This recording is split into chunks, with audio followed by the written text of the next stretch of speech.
नमस्कार, स्वागत है आप सभी का हमारे खास चुनावी पेशकश देख रहे हैं आप। 23 में प्रदेश, 24 में देश। मैं हूं आपके साथ हितेश व्यास और हमारी इस खास चुनावी पेशकश में बहुत तेज अंदाज में दो डिबेट करेंगे दो विषयों पर। मध्य प्रदेश और छत्तीसगढ़ में अगले साल विधानसभा के चुनाव होने हैं। IBC 24 इस खास बुलेटिन के जरिए चुनाव से जुड़ी हर खबर से अपडेट आपको करा रहा है।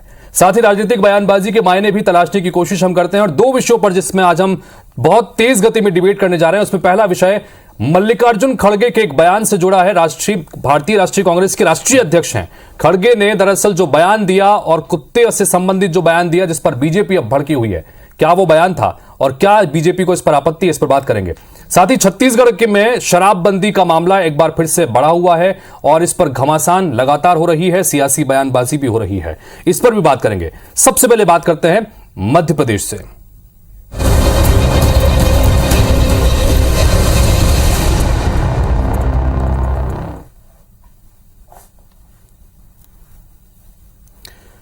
राजनीति में एक दूसरे पर आरोप प्रत्यारोप तो लगते रहते हैं, लेकिन जब नेताओं की भाषा मर्यादा लांघे तो फिर सवाल जरूर उठेंगे। राहुल गांधी की भारत जोड़ो यात्रा में शामिल होने राजस्थान पहुंचे कांग्रेस के राष्ट्रीय अध्यक्ष मल्लिकार्जुन खड़गे ने कहा कि इंदिरा गांधी और राजीव गांधी ने देश के लिए कुर्बानी दी। बीजेपी नेताओं के घर से क्या कोई देश के लिए कुत्ता तक मरा है? जाहिर सी बात है, यह तीखा बयान था और खड़गे के इस बयान पर बीजेपी नेता भी भड़क गए। राज्यसभा में जहां बीजेपी सांसदों ने हंगामा करते हुए माफी मांगने की अपील की, तो वहीं MP बीजेपी के नेताओं ने भी आड़े हाथ लिया। गृह मंत्री नरोत्तम मिश्र ने खड़गे को पश्चिम बंगाल, केरल, त्रिपुरा जाकर वहां बीजेपी RSS कार्यकर्ताओं के बलिदान को देखने की नसीहत तक दे डाली। खड़गे के बयान पर मचे घमासान पर खास पैनल से हम चर्चा करेंगे। हमारे साथ में कांग्रेस और बीजेपी दोनों तरफ से खास मेहमान जुड़ेंगे, लेकिन पहले एक बार सुनिए कि क्या कुछ कहा कुछ हुई है खड़गे की तरफ से और उस पर क्या पलटवार हुआ है नरोत्तम मिश्रा की तरफ से।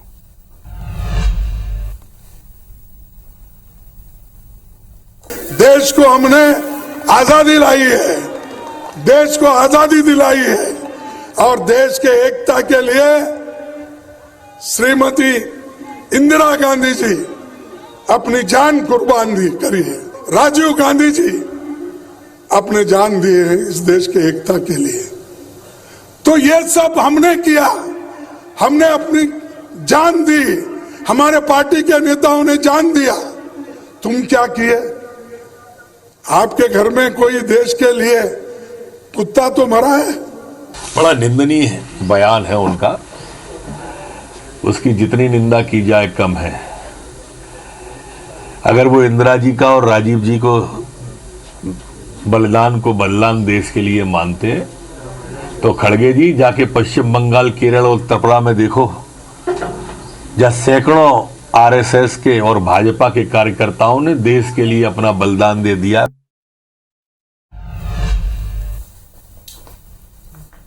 और इस पर बातचीत करने के लिए हमारे साथ में, जैसा हमने बताया है कि दो खास मेहमान जुड़ रहे हैं। राज्यपाल सिसोदिया जी हमारे साथ में हैं, जो कि भारतीय जनता पार्टी के प्रवक्ता हैं, और हमारे साथ में रोहित नायक भी जुड़ रहे हैं, जो कि कांग्रेस पार्टी के प्रवक्ता हैं। आप दोनों का बहुत बहुत स्वागत है।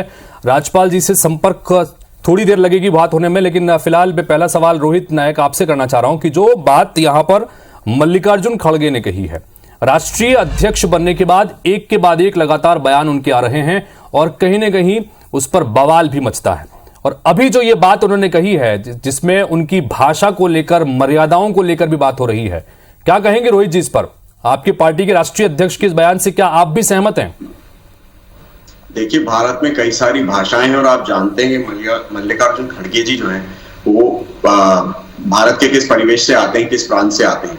उनकी भाषा अमर्यादित किस रूप में है मैं समझ नहीं पा रहा हूँ। हमारे हिंदू ग्रंथों में 84 लाख योनियां हैं।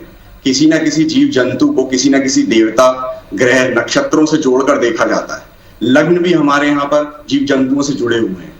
ऐसे में मुझे ये नहीं समझ में आ रहा कि किस तरीके से श्वान अगर किसी घर में पलता है, हमारी आर्मी में भी डॉग स्क्वाड है, उनको भी उतना ही सम्मान मिलता है जितना सैनिकों की शहादत पे सैनिकों को मिलता है। चाहे बॉम्बे का अटैक हो, चाहे अन्यत्र कहीं राज्यों में जम्मू कश्मीर का अटैक हो, कई श्वान हमारे शहीद हुए हैं। तो क्या इस तरीके से इस बयान को देखना चाहिए? अगर आपके पास आर्मी थी, आपने स्वतंत्रता संग्राम में लड़ाई लड़ी, तो आपके पास डॉग स्क्वाड भी होगा। आप मानव रूप में जन्म लेने के उपरांत आप इस तरीके से निरूपण करके इस संज्ञा को कैसे देख सकते हैं, मुझे ये नहीं समझ में आ रहा। मुझे तो ये लगता है कि स्पष्टीकरण भाजपा को देना चाहिए कि इन दोनों बातों में वो किस तरीके से अपना निरूपण करके देख रहे हैं, किस तरीके से वो ये देखते हैं कि वो किसी जीव जंतु से जुड़े हुए हैं। हमारे यहाँ तो केतु से जोड़कर देखा जाता है श्वान को। हमारे ग्रंथों में लिखा है कि अगर हम गाय को रोटी खिलाएं तो उसका अलग प्रभाव है, यदि हम श्वान को रोटी खिलाएं तो उसका अलग प्रभाव है। तो मुझे ये नहीं समझ में आ रहा है कि यदि ये कहा जा रहा है कि आपके किसी घर से आपके किसी श्वान ने भी जान दी है, बलिदान दिया है, तो इस तरीके से अपने आप पे निरूपण करके क्यों देखा जा रहा है? पहला स्पष्टीकरण तो ये वो दे। दूसरा स्पष्टीकरण नहीं, लेकिन रोहित नायक जी, आप भी जैसे कि श्वान शब्द का इस्तेमाल कर रहे हैं, आप भी इस कुत्ते शब्द को बोलने से बच रहे हैं क्योंकि आपको लगता है कि कहीं ना कहीं इसको किस परिवेश में, किस परिप्रेक्ष्य में लिया जाता है।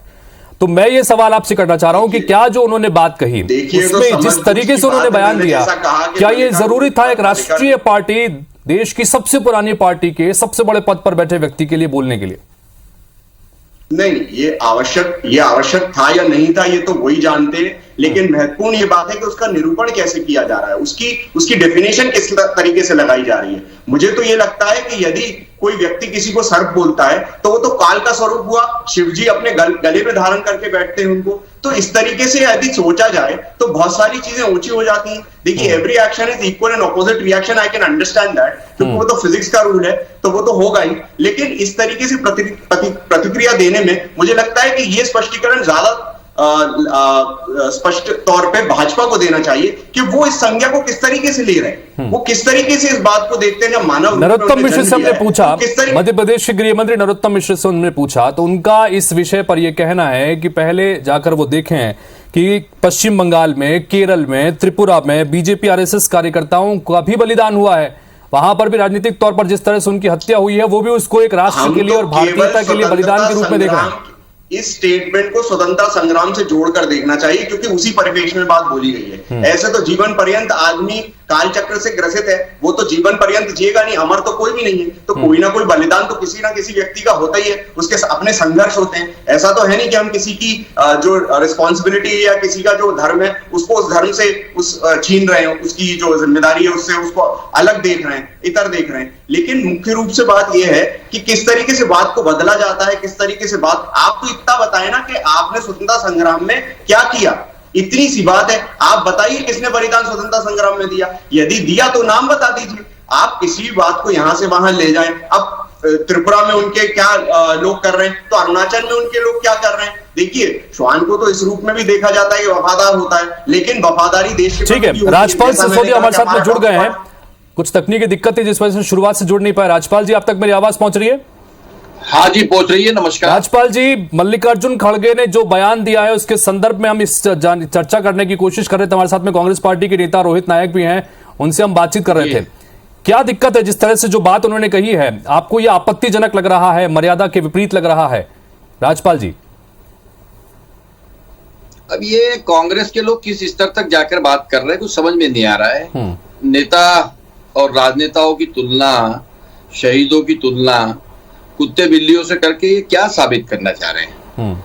क्या तुलना करने के लिए, राजनीतिक क्षेत्र में अलंकार देने के लिए अब यही रह गया है क्या? जिस प्रकार से खड़गे जी जैसे सीनियर लीडर जिनका एक लंबा राजनीतिक अनुभव है, वो इस तरीके की बात कर रहे हैं। मुझे लगता है ये सब फ्रस्ट्रेशन में वेरी कंफ्यूजन है। कांग्रेस पीपुल्स जो है, कांग्रेस की जो नेता और इनके जो कार्यकर्ता है, ये बहुत जो है बड़ा कंफ्यूजन में जी रहे हैं। ये जो समय इनका बड़ा कंफ्यूजन का चल रहा है। जब गुजरात में चुनाव चलते हैं तो ये भारत जोड़ो यात्रा निकालते हैं। ये कंफ्यूजन में चल रही है, तय नहीं कर पा रहे कि इनको करना क्या बोलना है, ये तक तय नहीं कर पा रहे और उलूल जुलूल बातें करने का काम कर रहे हैं। मैं समझता हूँ ऐसे बयानों से इनको बचना चाहिए और विशेष करके राष्ट्रीय स्तर के अगर नेता है तो राष्ट्रीय स्तर की बात करके अपने मर्यादा का परिचय देना चाहिए। अब ये तो एक मतलब गली मोहल्ले का जो नेता होता है वो भी इससे अच्छी भाषा बोल लेता है। जैसे रोहित जी क्या कहेंगे इसके ऊपर? तो राजपाल जी का ये कहना है कि कंफ्यूजन में है इसको कांग्रेस पार्टी इस तरह के बयान आ रहे हैं। केवल ये कहना चाहूंगा कि छत्तीसगढ़ के एक नेता हैं, अभी कुछ दिन पूर्व एक घटनाक्रम घटा जहां पे हमारे सम्माननीय देश के प्रधानमंत्री के विरुद्ध कोई बात कही गई। उस संदर्भ में कई लोगों ने ऐसे ट्वीट किए महिलाओं के बारे में ऐसी ऐसी बातें कही गई, विधवाओं के बारे में ऐसी ऐसी बातें कही गई, एक अबला नारी के विषय में आप ऐसी बातें कर रहे हो, तो क्या वो शोभनीय था? अगर मैं इस बात को जोड़कर मेरे हिंदू मित्र से कहना चाहूं तो एक बात कहूंगा कि मुझे तो लगता है कि भाजपा पे केतु भारी हो गया है, इसलिए श्वान से इतना इनको एलर्जी हो रही है। जी राजपाल जी, श्वान से इतनी एलर्जी क्यों हो रही है? किसी ने कुछ कहा हो तो इसका ये मतलब थोड़ी कि उस स्तर पे आके राष्ट्रीय अध्यक्ष कांग्रेस भी इस तरीके की बात करे। भाई आप अपना देखिए, ठीक है, जिसने कुछ कहा है वो हम उसकी कोई वो नहीं करते, उसकी तरफदारी भी नहीं करते, उसकी हम प्रशंसा भी नहीं करते, वो भी गलत है।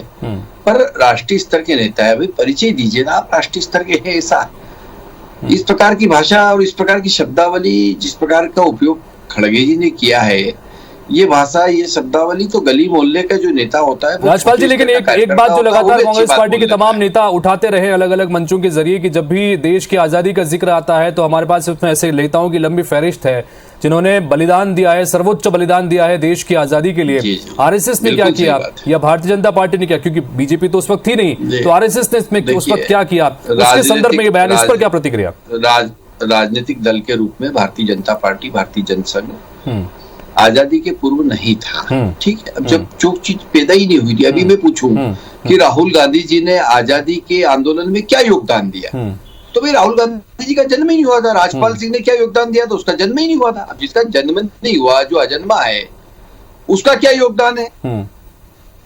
तो ये प्रश्न ही अपने आप में बड़ा अजीब सा हास्यास्पद लगता है। और रहा सवाल आजादी के आंदोलन का, तो आजादी के जो आंदोलन के प्रणेता रहे हैं, नेता रहे हैं, क्रांतिकारी रहे हैं, वो हमारे आदर्श हैं। ठीक है। और आप रोहित जी, फाइनल कमेंट चाहूंगा इस विषय पर आपका। रोहित जी, क्या आपको लगता है कि खड़गे जी ने जो बयान दिया है वो सही है? आप लोग भी अभी भी साथ में खड़े हैं उनके? जी बिल्कुल बिल्कुल, क्योंकि उनने किसी भी, अगर कोई व्यक्ति मानव रूप में जन्म लिया है तो वो पहली चीज तो श्वान नहीं हो सकता। यदि आपके पास डॉग स्क्वाड है आर्मी में, और मैंने पहले कहा, उनकी शहादत हमारे जवानों के बराबर मानी जाती है। हमारे हिंदू धर्म में 84 लाख योनियां हैं, उनका जो उनको जोड़कर अलग अलग ग्रह। ठीक है, तो रोहित जी को मिलाकर जो है मल्लिकार्जुन खड़गे ने जो बयान दिया है उसके साथ में खड़े रहते हैं। राजपाल जी, फाइनल कमेंट आपका। देखिए, अभी राहुल गांधी जी राजस्थान में कहीं बोल रहे थे, वो ये कह रहे थे कि कांग्रेस को इस बात से बचना चाहिए कि हमने आजादी का क्या किया या पहले हमने हमारी सरकारों ने क्या किया, उसको बताने के बजाय अब हम आगे क्या करेंगे ये बताना चाहिए। मैं समझता हूं कि अच्छा होता कि मल्लिकार्जुन खड़गे जी भविष्य में देश को क्या कांग्रेस के माध्यम से देने वाले उस पर बात करते। आजादी के आंदोलन में कांग्रेस ने अगर आंदोलन में भाग लेकर आजाद दिलाने के काम किया है देश को, तो विभाजन का दंश भी इनकी तरफ है। भारत पाकिस्तान का विभाजन भी करा है तो वो भी कांग्रेस की देन है, कांग्रेस के नेताओं की देन है, महात्मा गांधी की देन है, जवाहरलाल नेहरू की देन है, जिन्ना की देन है। तो आपको वो भी अपने आप को देखना पड़ेगा। देश दोनों पहलू देख रहा है, देश की जनता दोनों पक्ष देख रही है। तो जिस तरह की बयानबाजी मल्लिकार्जुन खड़गे के इस बयान के बाद में देखने को मिल रही है, कमोबेश इस चर्चा में भी, इस डिबेट के दौरान भी वही तरह की प्रतिक्रिया दोनों तरफ से आ रही हैं। आप दोनों का बहुत बहुत शुक्रिया इस डिबेट में शामिल होने के लिए और अपनी बात रखने के लिए। तो कुल मिलाकर जिस तरह से मल्लिकार्जुन खड़गे ने बयान दिया शहादत को लेकर, और उस शहादत के बाद जिस तरह से उन्होंने अपनी बात रखी, उसको लेकर अब बीजेपी उखड़ी हुई है और इसको लेकर सदन में भी हंगामा हुआ, सदन के बाहर भी अब इसी तरह से तीखी बयानबाजी देखने को मिल रही है।